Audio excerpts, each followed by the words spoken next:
এখন এই দুনিয়াতে যা আছি এই সময়টাকে গনিমত মনে করতে হবে পরকালের সামানা গোছানোর জন্য। কারণ এই দুনিয়া যা আমল করতেছি আমি, এর উপরে আমার পরকাল ডিপেন্ড করবে, পরকাল আমার এর উপরই নির্ভরশীল হবে। এই জন্য হযরত আলী রাদিয়াল্লাহু তাআলা বলেছেন বুখারী শরীফের 2য় খণ্ডে, আল ইয়াউমু ইয়াউমুল আমালি ফি লা হিসাবা ফিহি। আজকের যে এই দিন তথা আমার আপনার হায়াতে জিন্দেগি, এই জিন্দেগিটা এমন যে এইখানে শুধু আমলের কথা, এইখানে হিসাব নেওয়া হয় না। ওয়াগাদান ইয়াউমুল গাদ ইয়াউমুল হিসাবি লা আমালা ফি। যে আগামী যে একটা দিন আসতেছে তথা আমার আপনার ইন্তিকালের পরে যে সময়টা আসতেছে, সেই সময়টা শুধুমাত্র কেবলমাত্র সেখানে হবে হিসাব, আর ওখানে কোনো আমল চলবে না। সম্মানিত হাজিরিন, আমরা যেহেতু মানুষ হিসেবে দুনিয়াতে সৃষ্টি হয়েছি, আল্লাহ তাআলা করেছেন মাখলুক হিসেবে সৃষ্টি হয়েছি, আল্লাহ তাআলা আমাকে আপনাকে দুনিয়াতে প্রেরণ করেছেন, তাহলে অবশ্যই আরো একটা জিনিস আমাদের সকলে জানা থাকা দরকার এবং জানি, এবং এটা মেনেও নেই যে আমার আপনার মরণ আছে। ঠিক না? আমার পর্দারে মা ও বোনেরা আছেন, এই যে একটা সামনে আমাদের একটা ঘটনা ঘটবে তথা মরণ আসবে, এটা কি শুধু পুরুষ জাতিরই হবে না মা ও বোনেরা আপনাদেরও সকলেই, তাই না? এই মৃত্যু কিন্তু কাউকে ছাড়বে না। পৃথিবীর ভিতর যত ধরনের তন্ত্র মন্ত্র মানুষ রয়েছে না, যত ধরনের আদর্শের মানুষ যত ধরনের আদর্শই ধারণ করুক না কেন, কিন্তু একটি কথাকে কেউ অবিশ্বাস করতে পারে না, সেটা হলো মরণ। চাই সে আস্তিক হোক, চাই সে নাস্তিক হোক, চাই সে একত্ববাদী হোক, চাই সে দ্বিত্ববাদী হোক, চাই সে তৃত্ববাদী হোক, কিন্তু কেউ এই মরণকে অস্বীকার করতে পারে না। কারণ এর চাক্ষুষ প্রমাণ হলো, আমি আপনি যদি আমার আপনার জিন্দেগি আমার উপরের দিকে তাকাই, তথা আমার মা দুনিয়া থেকে চলে গিয়েছেন, আমার বাবা দুনিয়া থেকে চলে গিয়েছেন, এরকম আমার দাদা, আমাদের পরদাদা, এরকম উপরে যারা ছিল সকলেই কিন্তু চলে গিয়েছে, তাই না?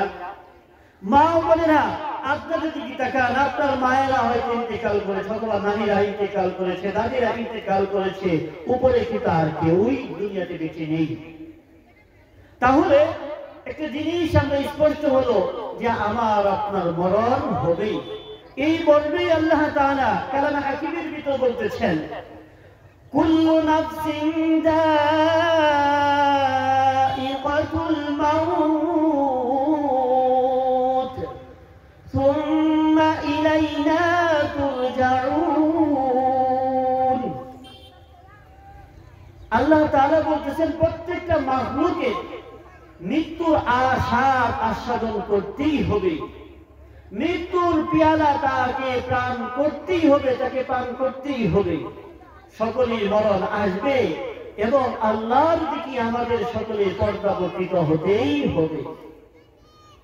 তাহলে আমরা বুঝলাম যে আমার আপনার মরণ আসবেই আসবে। কিন্তু কথা হলো, মরণ তো আসবে, মরণের পরে যে একটা সময় আসবে, এবং মরণের সময়টাও যে আসবে, এবং মরণের পরে যে একটা দিন আসতেছে, সেই দিন ভালো হবে না খারাপ হবে সেটা মরণের আগের সময়ের কর্মে বলে দিবে। আজকে আমার আপনার কিন্তু মরণ হবে, এটা অনিবার্য, এই ব্যাপারে কারো কোনো সন্দেহ নেই। সকলেই বলি যে এক বাক্যে যে মরণ আমার আপনার একদিন হয়েই যাবে, কিন্তু মরণ তো হবে। মরণের সময় আমার অবস্থাটা কেমন হয়, মরণের পরে আমার অবস্থাটা কেমন হয়, এই ব্যাপারেও আমাদের জানা থাকা দরকার, যাতে করে আমি আপনি সেই পথের পাথে অর্জন করতে পারি।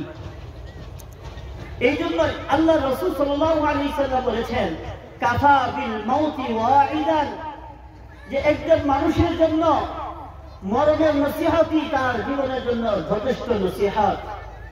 মরণ সম্পর্কে একজনকে মরতে দেখতেছে, এর থেকে আর বাস্তবমুখী নসিহত হতে পারে না। মরণের আলোচনা থেকে আর বাস্তবমুখী কোনো আলোচনা হতে পারে না। এই জন্য সবসময় মরণের কথা স্মরণ রাখা দরকার। আমি আপনার দুনিয়াতে আসছি, থাকবো না, এই কথাটা সদা সর্বদা স্মরণ রাখা দরকার।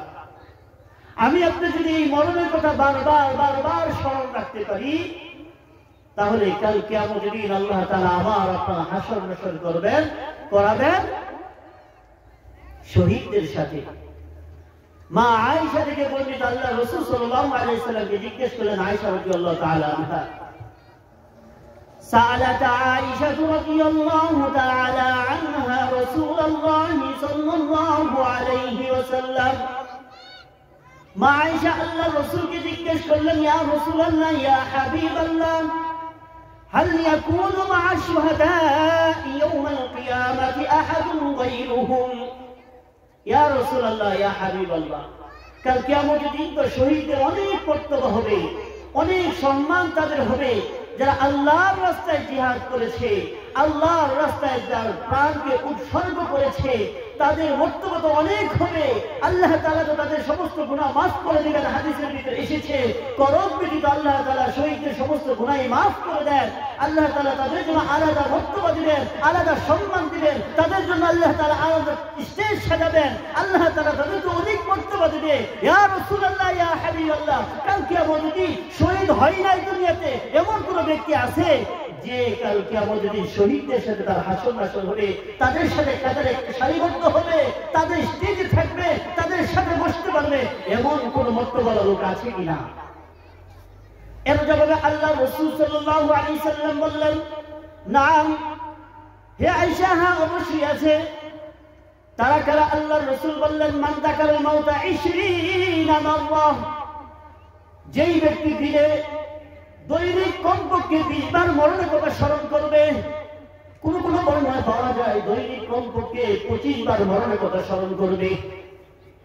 কোন ব্যক্তি যদি 20 থেকে 25 বার মরণের কথা স্মরণ করে, এইভাবে স্মরণ করে, শুধু স্মরণ করলে আমি তো মারা যাব, এমন ভাবে স্মরণ করতে হবে যে আমার কাজের ভিতর পরিবর্তন আসে, আমার আমলের ভিতর পরিবর্তন আসে। আজকে যদি আমি আপনি মরণের কথা স্মরণ করি যে আমি তো এখন মারা গেলাম, আমি মারা যাওয়ার পরে সাথে সাথে মসজিদের মাইকে এলান হয়ে গেল, এলাকার সকল মানুষ আমার বাড়ি দ্বারে চলে আসলো, আমার সন্তানেরা, আমার আত্মীয় স্বজনরা আমাকে গোসলের ব্যবস্থা করতেছে, আমার সকল মানুষ এসে আমার জন্য কান্নাকাটি করতেছে, আমার আত্মীয় স্বজনরা এসে এখন গোসল করতেছে, গোসলের ব্যবস্থা করতেছে। এতদিন পর্যন্ত আমাকে সাধারণ পানি দিয়ে গোসল করানো হইতো, এখন দেখতেছি না, না, আমার জন্য আলাদা পানির ব্যবস্থা করা হইতেছে, অর্থাৎ গরম পানি করানো হইতেছে, বড়ই পাতা দিয়ে গরম পানি করানো হইতেছে। তারপরে আমি তো একাই জীবনের সারাটা জিন্দগি একাই গোসল করতে পেরেছি, আমাকে গোসল করার জন্য কারো প্রয়োজন পড়ে নাই বড় হওয়ার পর থেকে নিয়ে। কিন্তু না, দেখতেছি এখন আমাকে গোসল করার জন্য 3 থেকে 4 জন লোক চলে আসছে, আমাকে নেওয়ার জন্য, গোসলখানায় নেওয়ার জন্য মসজিদ থেকে খাট নিয়ে আসা হয়েছে, আমাকে এই খাটের উপর উঠানো হইল। আমি পৃথিবীর আনাচে কানাচে ঘোরাফেরা করেছি, যেখানে মন চেয়েছি সেখানে গিয়েছি, কিন্তু একাই গিয়েছি, কোনো প্রয়োজন কারো সাহারা দিতে হয় নাই, কারোর কাছে ট্যাগ লাগানো লাগে নাই। কিন্তু এখন দেখতেছি আমাকে উঠানোর জন্য 3 থেকে 4 জন মানুষের প্রয়োজন পড়তেছে, আমাকে গোসলখানায় নিয়ে যাইতেছে, আমার শরীরটা দলে দলে গোসল করাইতেছে, গরম পানি দিয়ে আমার শরীরটা গোসল করাইতেছে। গোসল করানোর পরে আমাকে আবার এই খাটটিতে আনা হইল। দুনিয়াতে বলো মা বোনেরা, আমার বাবারা, বিশেষ করে মা বোনদেরকে বলতেছি যে খেয়াল করেন, দুনিয়াতে থাকাকালীন কত রং বেরঙের, কত সুন্দর, কত আর্টিস্ট করা জামা আপনারা পরেছেন, কাপড় আপনারা পরেছেন, এখন পরতেছেন, কিন্তু দেখবেন সমস্ত কাপড়কে খোলা হবে, সব কাপড়কে আলাদা করে দুনিয়ার এই সমস্ত কাপড় দেওয়া হইবে না, শুধুমাত্র সাদা, শুধুমাত্র সাদা। আপনাদেরকে 5 টুকরো কাপড় দেওয়া হইবে, আর আমাদেরকে মাত্র 3 টুকরা কাপড় দেওয়া হইবে। এইভাবে আমাকে রাখা হইল, আমাকে সাদা কাপড় পরিধান করানো হইল। এই সাদা 5টা কাপড় পরিধান করানোর পরে আমাকে আবার ডেকে রাখা হইল। কিছুক্ষণ পরে মানুষ আবার চলে আসলো সকলেই। এতদিন পর্যন্ত কত মানুষের জানাজা আমি পড়েছি, কিন্তু দেখতেছি না, না, আজকে আমার বাড়ি সামনে সকল মানুষ এসে গিয়েছে আমার জানাজা পড়ানোর জন্য। সকলে মিলে বাড়ি থেকে আমাকে বিদায় করে দিল। ও মা বোনেরা খেয়াল করেন, আপনাকে যখন বধূ হিসেবে আনা হয়েছিল, কত মানুষ আপনাকে আনার জন্য গিয়েছিল, আপনার নিজের বাড়িতে গিয়েছে, ওইখানে আপনাকে কত সুন্দর করে সাজিয়ে দিয়েছে, এমন ভাবে এমন সাজ আপনাকে সাজিয়েছিল, পৃথিবীর মুখে পৃথিবীর আপনার পুরো জিন্দেগিতে এর পূর্বে এরকম সাজ আপনাকে সাজানো হয় নাই। আপনাকে সাজিয়ে গুছিয়ে সকলে মিলে আপনাকে স্বাগতম জানিয়ে আপনার শ্বশুর বাড়িতে নিয়ে এসেছে। কিন্তু দেখেন, এমন একটা সময় আসলো, আপনার শাশুড়ি আপনাকে অভ্যর্থনা দিয়েছিল, আপনার জন্য শরবতের ব্যবস্থা করেছিল, আপনার জন্য কত কিছুর ব্যবস্থা করেছিল। কিন্তু দেখেন, আজকে আপনার ঘরের মানুষেরাই, হয়তো আপনার পুত্রবধূ অথবা আপনার মেয়েরাই আজকে দেখেন আপনার ঘর থেকে চিরবিদায় দিয়ে দিচ্ছে, আর হাউমাউ হাউমাউ করে কাঁদতেছে সন্তানেরা। এইভাবে দেখেন আপনাকে ঘর থেকে বের করে দিল, এই যে চিরবিদায় দিল, আর কোনদিন কিন্তু ঘরে আপনাকে আর ঢুকানো হইবে না। ও মা, ও আমার বোনেরা, একটু চিন্তা করেছেন নি? আজকে যখন শ্বশুরালয় থেকে নিজের বাড়িতে যান, 2 দিন পরে কিন্তু আবার সেই বাড়িতে চলে যান। আজকে বোনের বাড়িতে বেড়াইতে যান অথবা ফুফির বাড়িতে বেড়াইতে যান, আবার কিন্তু 2 দিন পরে আবার শ্বশুর বাড়ি নিজের বাড়িতে নিজের স্বামীর বাড়িতে চলে আসেন। কিন্তু মা ও বোন, মনে রাখেন, এমন একটা সময় আসবে, এমন বিদায় আপনাকে ঘর থেকে দেওয়া হইবে, যা এই বিদায়ের পর আর কোনোদিন আপনি ঘরে ফিরে আসবেন না। আপনাকে আর ঘরে স্বাগতম জানানো হইবে না, আর ঘরে নিয়ে আসা হইবে না, একেবারে বিদায় দেওয়া হইবে। এরপরে আপনাকে সকলের সামনে রেখে জানাজা পড়ানো হইবে। জানাজা পড়ানোর পরে আপনাকে নিয়ে যাওয়া হইবে কবরের দিকে, এমন জায়গায় নেওয়া যাওয়া হইবে, এমন জায়গায় নিয়ে যাওয়া হইবে যেই জায়গায় আর কেউ থাকবে না, সকলে মিলে আপনাকে রাখবে ওখানে। দেখবেন কবরে 2 জন 3 জন নেমে গিয়েছে আপনার লাশকে সেখানে রাখার জন্য। আজকে যেই সন্তানেরা আপনার লাশ সেখানে একাকার রেখে আসতেছে, আপনি যদি ভয় পাইতেন, সেই সন্তানেরা দুনিয়ার যত কাজ ছিল সবগুলো ফেলে দিয়ে আপনার কাছে বসে থাকতো। যেই সন্তানেরা লাশ নামাইতেছে, এই সন্তানেরাই কিন্তু মা ও বোনেরা। আপনি যদি অসুস্থ হইতেন, তাহলে তারা আর যত রাতে হোক না কেন আপনার অসুস্থতার জন্য তারা সেবার জন্য চিন্তা করতো এবং চেষ্টা করতো। কিন্তু না না না, বাস্তবতা এটাই বাস্তবতা যে এই মেয়েরা, এই সন্তানেরাই আপনাকে লাফ দিয়ে নিয়ে এসে সেই কবরে রেখে দিবে। কবরে রেখে দেওয়ার পরে উপরে একের পর এক বাঁশ দিতে থাকবে, বাঁশের উপর চাটাই দিবে। ও মা ও বোনেরা, এই চাটার উপর মাটি দেওয়া হইবে। দেখেন, একটু চিন্তা করেন, চোখটা বন্ধ করেন, চোখটা বন্ধ করে চিন্তা করেন, যেখানে রাখা হইলে আমাকে, ও মা, আপনাকেও রাখা হইলে, আমাকেও রাখা হইলে, পূর্বপুরুষ যারা ছিল তাদেরকেও কিন্তু এভাবেই রাখা হয়েছে, আমাকে রাখা হইল। এখন দেখেন, ডানেও মাটি, বামেও মাটি, উপরে হইল বাঁশের চাঙ্গালির উপরেও মাটি দেওয়া হয়েছে। এখন মাটি আর মাটি আর মাটি, এখানে তো কেউ নাই। এই অন্ধকার কবরে আজকে বাড়িতে যদি কেউ না থাকে তাহলে ভয় লাগে, কারেন্ট চলে গেলে অনেক ভয় বেড়ে যায়। কিন্তু মা ও বোনা, সেখানে তো কিছুই থাকবে না, ওই ঘরে আপনার একাই থাকতে হবে। তাহলে মা বোনেরা, আর কেউ নাই সেখানে। এখন যদি চিন্তা করি, প্রতিদিন মরণের কথা এইভাবে চিন্তা করি যে আমি তো একা হয়ে গেলাম, আমি তো একাকার হয়ে গেলাম, এখানে তো কেউ নাই, কেউ নাই। এখন ফেরেশতা আসলো, ফেরেশতা জবাব সব চাইলো, ফেরেশতা সওয়াল করলো, প্রশ্ন করলো, কিন্তু আমি জবাব দিতে পারতেছি না, আমি তো জবাব দিতে পারতেছি না। তখন ফেরেশতা আমাকে শাস্তি দেওয়া শুরু করলো। ও মা ও বোনেরা, আমার পর্দালে মা ও বোনেরা, আমার বাবারা, আমরা যদি মরণকে এইভাবে চিন্তা করি, মরণকে যদি এইভাবে চিন্তা করি, তাহলে অবশ্যই অবশ্যই বলেন, আমার আপনার গুনাহ কমবে না বেড়ে যাবে? অবশ্যই অবশ্যই গুনাহ কমে যাবে।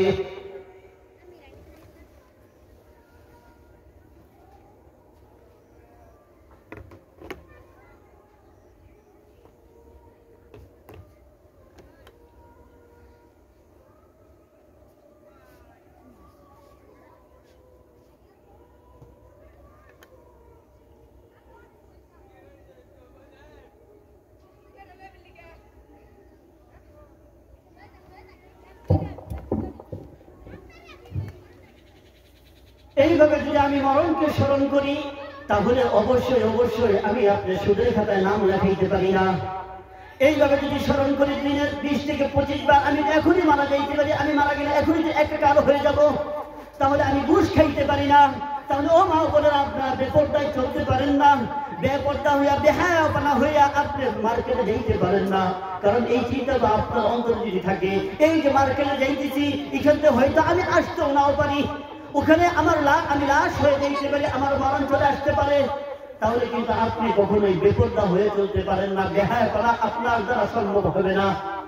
কিন্তু না না, আমি আপনি মরণের কথা ভুলে গিয়েছি, মরণের কথা স্মরণ না থাকে না। আজকে আমি আপনার মরণের কথা স্মরণ না থাকার কারণে যত ধরনের পাপাচার হচ্ছে সব কিছু সম্ভব হচ্ছে। দিনকে দিন আমি মোবাইলের পিছনে সময় দিতেছি, ও মা ও বোনেরা পুরা সময়টা যায় টেলিভিশনের সামনে রেখে, ঘন্টাকে ঘন্টা টেলিভিশনের সামনে আমরা সময় দিতেছি, আমরা ইউটিউবে সময় দিতেছি, আমরা ফেসবুকে সময় দিতেছি। তার কারণ একটাই যে আমার আপনার অন্তরে মরণের ভয় নাই, মরণের কথা স্মরণ নাই। কিন্তু নাও মা ও বোনেরা, আমি আপনার অন্তরে যদি মরণের কথা স্মরণ নাই থাকে, আমি আপনার যেইভাবে দিন কাটাতেছি সেগুলো যদি কাটাই, ইবাদত বন্দেগী যদি করে না যেতে পারি, এবং যদি আমল করে না যেতে পারি, ইমান আমল নিয়ে যদি না যেতে পারি, খেয়াল করেন মা ও বোনেরা, মরণের সময় আমার আপনার অবস্থাটা কেমন হইতে পারে। আবু দাউদ শরীফের 4753 নম্বর হাদিস, বাররা ইবনে আযিব রাদিয়াল্লাহু তাআলা আনহু হইতে বর্ণিত, আল্লাহ রাসূল সাল্লাল্লাহু আলাইহি ওয়াসাল্লাম একদিন এক আনসারী সাহাবী জানাজা দিতেছিলেন। বাররা ইবনে আযিব রাদিয়াল্লাহু তাআলা বললেন, খরাজনা মা রাসূলিল্লাহ সাল্লাল্লাহু আলাইহি ওয়াসাল্লাম ইলা জানাজাতি আনসারিন, আমরা একদিন আল্লাহর রাসূলের সাথে এক আনসারী সাহাবীর জানাজা যাইতেছিলাম। প্রতিমধ্যে একটা কবর বলল, লাম্মা ইউলহাদ, এখনো সেই কবরের ভিতর কবরটা পরিপূর্ণ খনন করা হয় নাই। দেখেন, খেয়াল করেন, এই এলাকা থেকে ওই এলাকায় যাচ্ছি জানাজা পড়তে, প্রতিমধ্যে কবর, এই কবরে এখনো খনন করা হয় নাই, বা খনন করতেছে কিন্তু পরিপূর্ণ হয় নাই, এমন অবস্থা হয় না হয়। আল্লাহ রাসূল সেইখানে এই কবরের পাশে বসে গেলেন, ও জালাসা রাসূলুল্লাহ সাল্লাল্লাহু আলাইহি ওয়াসাল্লাম ওয়া জালাসনা মাআহু, আমরা আল্লাহ রাসূল বসে গেলেন, আমিও বসে গেলাম, আমরাও বসে গেলাম আল্লাহ রাসূলের সাথে। আল্লাহ রাসূলের সাহাবী বলতেছেন, আল্লাহ রাসূলের হাতে ছিল ইন্না কানা ফি ইয়াদি উদুন, আল্লাহ রাসূলের সাথে আল্লাহ রাসূলের হাতে ছিল একটা লাকড়ি, ইয়ানকুরু বিহি, আল্লাহ রাসূল সাল্লাল্লাহু আলাইহি ওয়াসাল্লাম ইয়ানকুরু বিহি, সেই লাঠি দ্বারা আল্লাহ রাসূল সেই লাঠি দ্বারা আঘাত করতেছিলেন। হঠাৎ করে আল্লাহ রাসূল বলতেছেন, ইস্তাঈযু মিন আযাবিল কবরি, ইস্তাঈযু মিন আযাবিল কবরি। আল্লাহ রাসূল বলতেছেন, ইয়া আমার সাহাবারা, তোমরা আল্লাহর কাছে এই কবরের শাস্তি হইতে পানা চাও, কবরের শাস্তি হইতে পানা চাও। তার কারণটা কি? আল্লাহ রাসূল সাল্লাল্লাহু আলাইহি ওয়াসাল্লাম বললেন, যদি কোনো মানুষ ঈমানদার হয়, ও মা বোনেরা, আমরা যদি ঈমান নিয়ে যেতে পারি, তাহলে দেখেন আমার মরণ এবং কবরটা কত সহজ হবে। আল্লাহ রাসূল বলতেছেন, যখন নাকি একজন ঈমানদার ব্যক্তির মরণের সময় আসে, তখন তার সম্মুখে একজন ফেরেশতা আসে, বিদুল উজু, তার চেহারাটা হয় অনেক সুন্দর, কান্নাহু শামস, যেমন নাকি সূর্য, এত সুন্দর একটা চেহারা ওয়ালা এক ফেরেশতা আসবে, এবং অনেকগুলো ফেরেশতা এসে স্বাগতম জানাবে। এই ফেরেশতা এসে বলবে, ইয়া আইয়াতুহান নাফসুল মুতমাইন্না উখরুজি, হে পবিত্র আত্মা, তুমি বের হও, তুমি বের হও, ইলা রিদওয়ানিন মিনাল্লাহি, আল্লাহর সন্তুষ্টির দিকে তুমি বের হও, তুমি বের হও। তখন এই আত্মা দেখবেন অনেক সময় এই যে ভালো মানুষ আছে, দিনদার মানুষ, আলেম, মুহাদ্দিস, মুফতি সব আছেন, তাদেরও কিন্তু যখন রূহ কব্জ করা হয়, তখন তাদের রূহ তখন ছটফট করে। তার কারণটা কি জানেননি? তখন তার সম্মুখে ওই পরকালের নাচ নিয়ামত দেখানো হয়, এবং ওই দিনটা, তার যে সুখময় দিনটা আছে সেটা দেখানো হয়। দেখানো বলে বলে, এটা কি? তুমি যে দুনিয়াতে ন্যায় আমল করেছ, এই জন্য তোমার জন্য ওয়াদা ছিল, তুমি এই পাবা, এটা হলো তোমার অবস্থা। তখন বলে, তাড়াতাড়ি আমাকে মৃত্যু দেন এবং তাড়াতাড়ি আমি কবর কিয়ামত দিয়ে দেন, তাহলে আমি যাতে করে আমার পরিবার এবং আমার সম্পদ তথা আমি দুনিয়াতে যা কামাই করেছি, অর্জন করেছি পরকালের জন্য, সেটা আমি উপভোগ করতে পারি। তখন তার জানটা কবজ করা হয় এবং উপরে নিয়ে যাওয়া হয় রূহটাকে নিয়ে যাওয়ার পরে আল্লাহ তাআলা বলেন, তার রূহটা তোমরা ইল্লিয়ুন নামক জায়গায় রেখে দাও, তার আমল নামাটা ইল্লিয়ুন নামক জায়গায় রেখে দাও, এবং তার রূহটা তার শরীরের সাথে ফিট করে দাও। কারণ আল্লাহ রাসূল সাল্লাল্লাহু আলাইহি ওয়াসাল্লাম এখানে আল্লাহ তাআলা আয়াত তেলাওয়াত করেন, মিনহা খালাকনাকুম ওয়া ফিহা নুঈদুকুম ওয়া মিনহা নুখরিজুকুম তারাতান উখরা। তার শরীরের সাথে তার রূহকে ফিট করা হবে। ও মা বলে খেয়াল করেন, আমি যদি আমি যদি আজকে দুনিয়াতে ঈমান নিয়ে যেতে পারি, আমল নিয়ে যেতে পারি, আমলে সলিহা করে যেতে পারি, তাহলে লাভটা কি হবে দেখেন। কবরে যাওয়ার পরে আমার রূহ রাখা হবে, রাখার পরে তিনটা প্রশ্ন করা হবে। এক নম্বর প্রশ্ন হবে আমার রব্বুকা, তোমার রবকে। দুই নম্বর প্রশ্ন হবে আমার দীনুকা, তোমার দিন কি। তিন নম্বর প্রশ্ন হবে ওমা হাযাল্লাযী বুইসা ফীকুম, এই ব্যক্তি কে যাকে তোমাদের নিকট প্রেরণ করা হয়েছিল, তোমাদের নিকট পাঠানো হয়েছিল। মাহবুব, এই প্রশ্ন আপনাকেও করা হবে। ও বাবারা, এই প্রশ্ন আপনাকেও করা হবে। ও আমার যুবক ভাইরা, এই প্রশ্ন আপনাকেও করা হবে। এই প্রশ্নটা কিন্তু আমাকেও করা হবে। তখন এই নেককার বান্দা দুনিয়াতে আমলে সালেহা করেছিল, সে দিন অনুযায়ী চলেছে, রব অনুযায়ী চলেছে, রাসূলুল্লাহর সুন্নাতকে সে প্রাধান্য দিয়েছে। তার ব্যক্তি জীবন, পারিবারিক জীবন, সামাজিক জীবন, রাষ্ট্রীয় জীবনে সে দিনকে প্রতিষ্ঠিত করার জন্য চেষ্টা করেছে এবং আল্লাহ রাসূলের সুন্নাতকে সমন্বিত করেছে। তাহলে এই ব্যক্তি সাথে সাথে বলে দিবে রব্বি আল্লাহ, আমার রব হইল আল্লাহ, দ্বীনি আল ইসলাম, দ্বীন হইল ইসলাম। তৃতীয় প্রশ্নের জবাব দিবে হুয়া রাসূলুল্লাহ সাল্লাল্লাহু আলাইহি সাল্লাম, তিনি হইলেন আল্লাহ রাসূল সাল্লাল্লাহু আলাইহি সাল্লাম। তখন জিজ্ঞেস করবে তুমি বুঝলা কিভাবে তিনি যে আল্লাহ রাসূল? তিনি বলবেন আমি কোরআনে কিতাবে পড়েছি যে ইনি হইলেন এমন, আল্লাহ রাসূল এমন হবেন, ইনি হইলেন আল্লাহ রাসূল।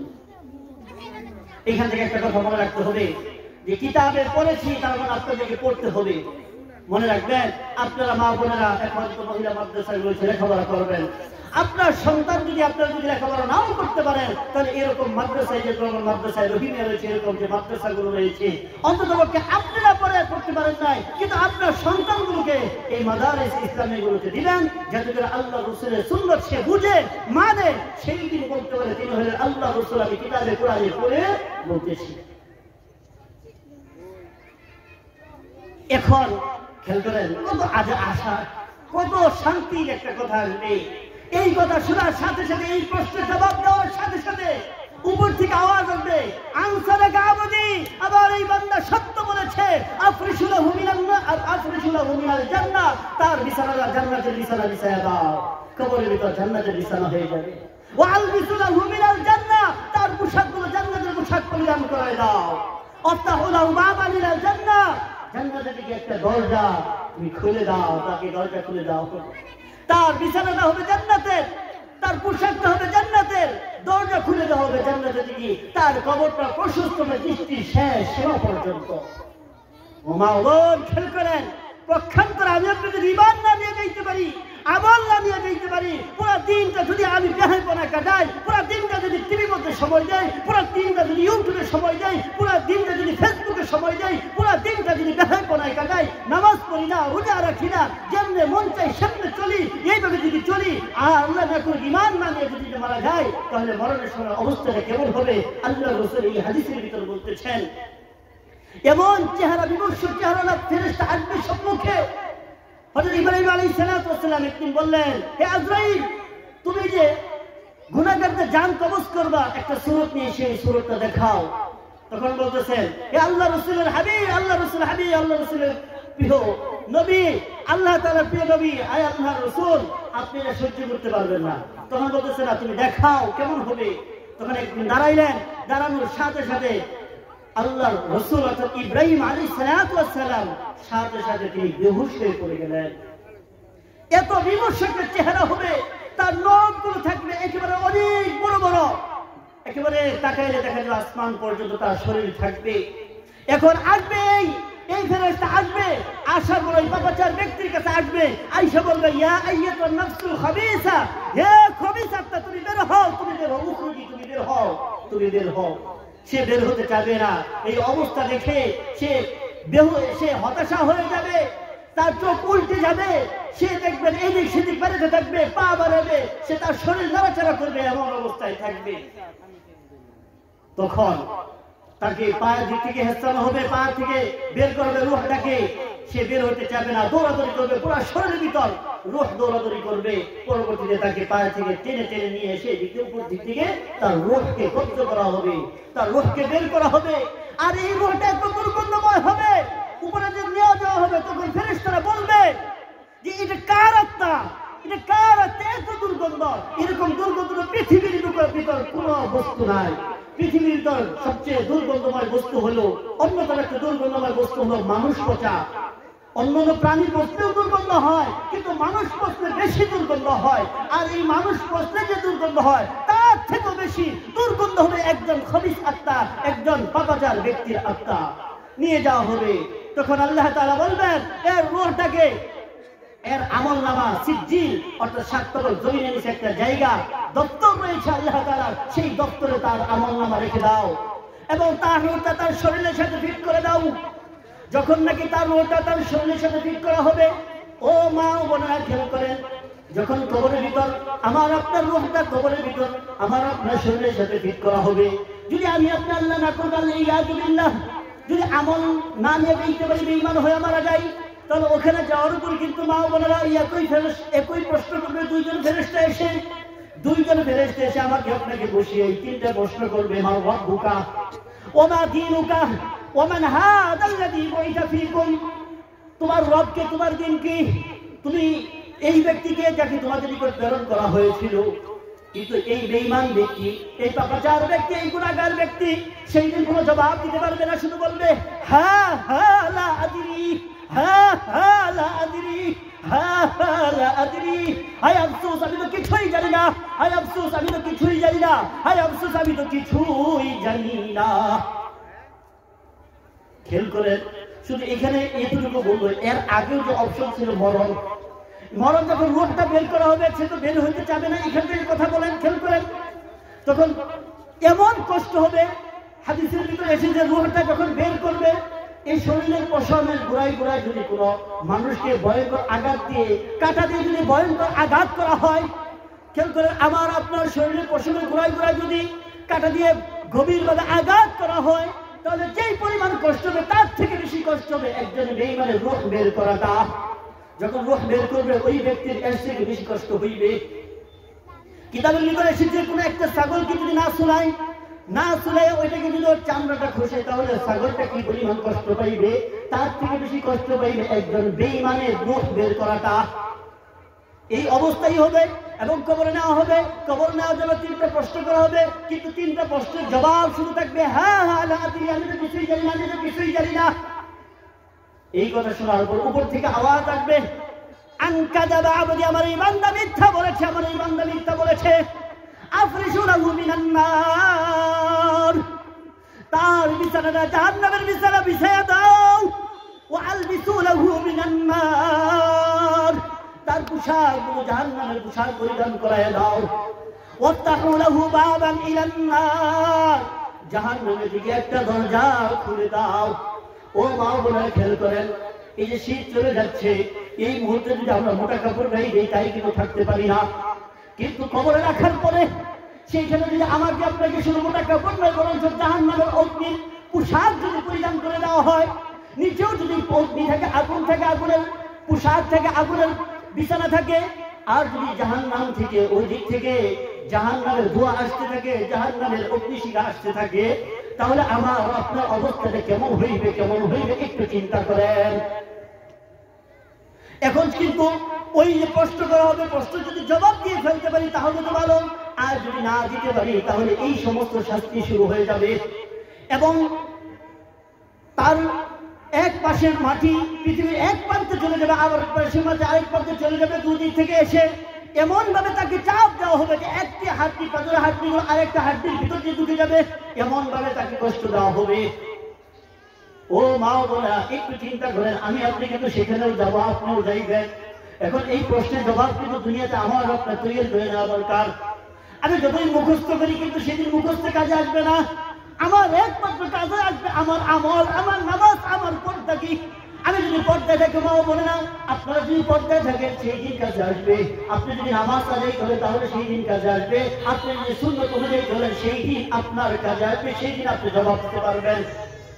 আর যদি খেয়াল করেন পুরা জিন্দেগিটা যদি বেহায়াপনায় কাটান, পুরা জিন্দেগিটা যদি নামাজহীন কাটান, পুরা জিন্দেগিটা যদি আপনি টিভি ভিসিআরের সামনে রেখে জিন্দেগিটা কাটাই দেন, এইভাবে যদি জিন্দেগি চলতে থাকে, তাহলে কিন্তু সেই দিন আপনি এই প্রশ্নের জবাব দিতে পারবেন না। তার উদাহরণ স্বরূপ বুঝেন, একটা তুলাকে যদি বাবারা ও আমার পর্দালে মা বাবা, তুলাকে যদি আমি আপনি পানিতে ভিজাই, সেইখান থেকে উঠে যদি চাপ দেয়, তাহলে এখান থেকে তুলাই বের হবে, পানি বের হবে। এই তুলাকে যদি আমি আবার দুধের ভিতর ভিজাই, তাহলে ওখান থেকে যদি চাপ দেই, তাহলে কিন্তু সেই দুধই বের হবে তুলা থেকে। আবার এই তুলাটাকে যদি আমি আপনি মধুর হাড়িতে ভিজাই, মধুর জায়গায় ভিজাই, মধুতে ভিজাই, তাহলে কিন্তু চাপ দেওয়ার পরে সেখান থেকে মধুই বের হবে।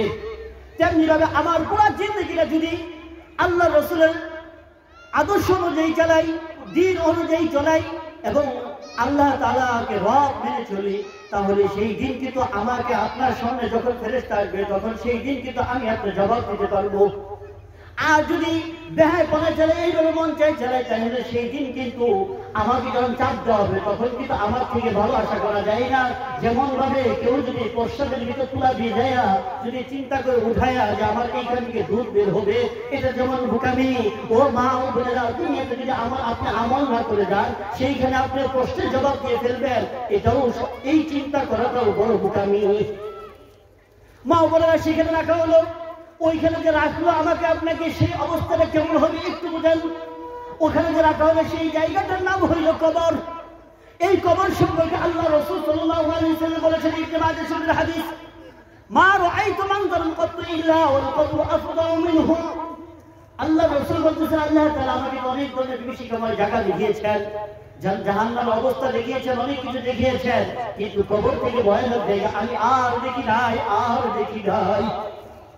কবরটা হইল ভয়ানক জায়গা, কবরটা হইল ভয়ানক জায়গা। কবরটা মা বোনেরা কেমন ভয়ানক জায়গা, এই ব্যাপারে তিরমিজি শরীফের হাদিস। কবর কিন্তু প্রতিদিন আমাকে আপনাকে ডেকে ডেকে বলে, তার অবস্থা বর্ণনা করে, তার ভয়াবহতা বর্ণনা করে আমাকে আপনাকে ডেকে ডেকে বলে, ইয়া আইয়ুহান নাস আলা বাইতুল ওয়াহদা, হে মানুষ সকল, আমি কিন্তু একাকিত্বের ঘর। আলা বাইতুল যুলমা, আমি হইলাম অন্ধকারের ঘর। আলা বাইতুদ দুদ, আমি হইলাম কি প্রদঙ্গের ঘর। আনা বাইতুত তুরাব, আমি হইলাম মাটির ঘর, আমি হইলাম বালুময় ঘর।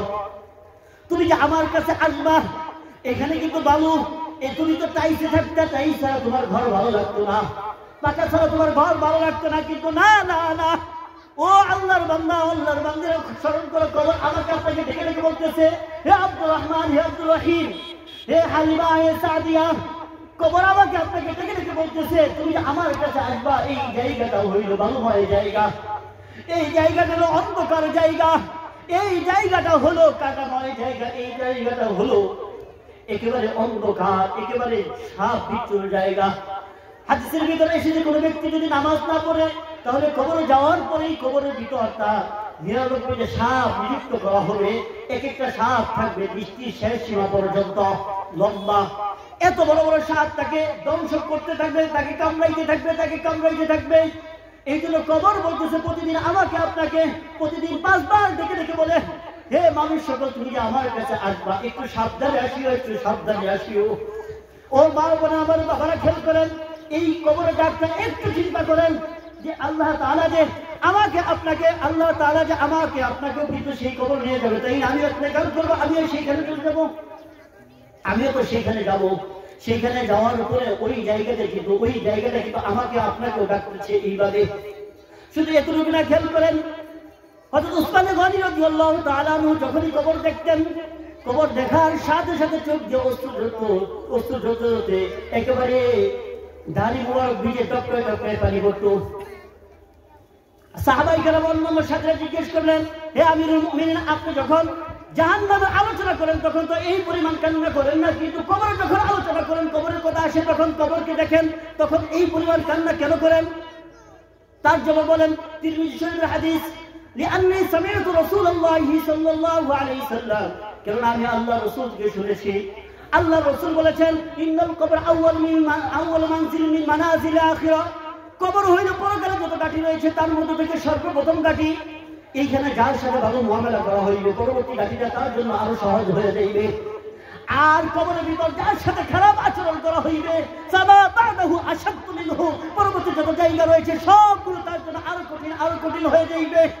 ও মাও বলে না সেই কবরে কিন্তু আমিও যাইব, আপনিও যাইব, আপনিও যাইবেন, আমিও যাব। এখন চিন্তা করেন, চিন্তা করার বিষয় আমি আপনি কি নিয়ে যাইতেছি সেখানে। এখনই কিন্তু চিন্তা করার সময়। আল্লাহ তাআলা আমাদের আপনাকে সকলকে সেই পরকালের চিন্তা অন্তরে রেখে পুরা জিন্দগি কাটাবার তৌফিক দান করো এবং নেক আমলের সাথে পুরা জিন্দগি কাটাবার তৌফিক দান করো। ওয়া মা আলাইনা ইল্লাল বালাগ। আসসালামু আলাইকুম ওয়া রাহমাতুল্লাহি ওয়া বারাকাতুহু।